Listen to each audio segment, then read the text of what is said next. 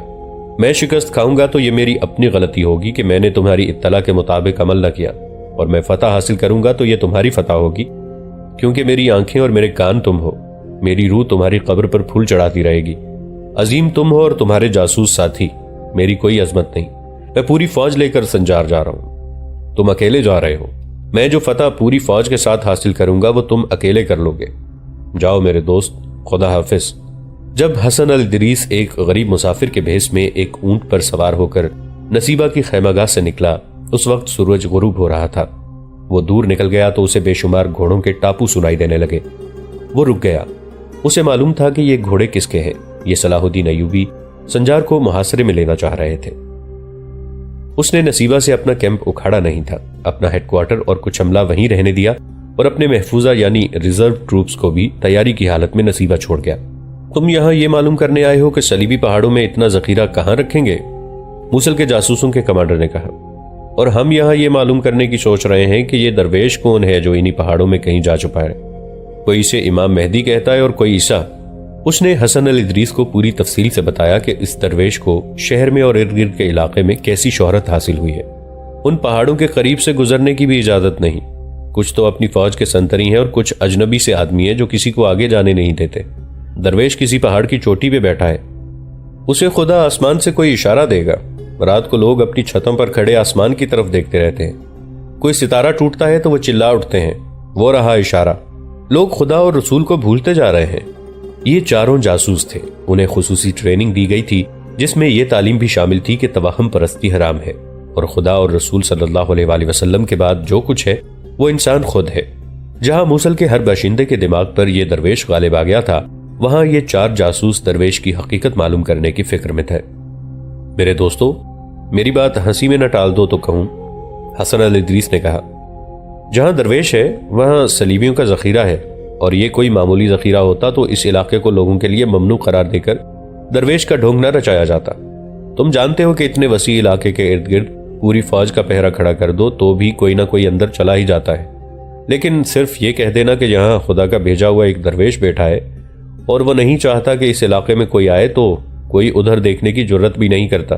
یہ اعلان میں کہا گیا ہے کہ جس نے اس علاقے میں جانے کی اور درویش کو دیکھنے کی کوشش کی تو وہ کوڑی ہو جائے گا اور اس کے بچے اندھے ہو جائیں گے۔ حسن الادریس کے ایک اور ساتھی نے کہا، تم نے یہ بتا کر کہ صلیبی وہاں کچھ رکھیں گے ہمارا آدھا مسئلہ حل کر دیا ہے۔ اب ہمیں کیا کرنا ہے؟ صرف یہ معلوم کرنا ہے کہ درویش صلیبیوں کا کوئی ڈھونگ ہے، یا یہ معلوم کرنا ہے کہ انہوں نے وہاں کیا ذخیرہ کیا ہے؟ درویش کو ذخیرے کے ساتھ تباہ کرنا ہے، حسن الادریس نے کہا، اور لوگوں کو اس وہم سے بچانا ہے جو ان پر طاری کر دیا گیا ہے۔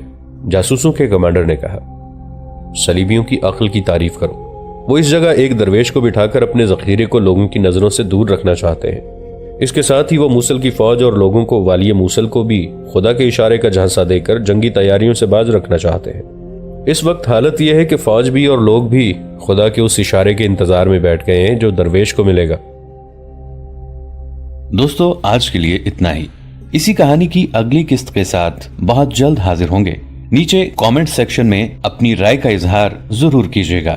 ہمارے اس چینل کو سبسکرائب کر کے نیچے موجود بیل آئیکن کو بھی ضرور کلک کیجیے گا۔ اگلی ملاقات تک کے لیے ہمارا اور آپ کا اللہ نگہبان۔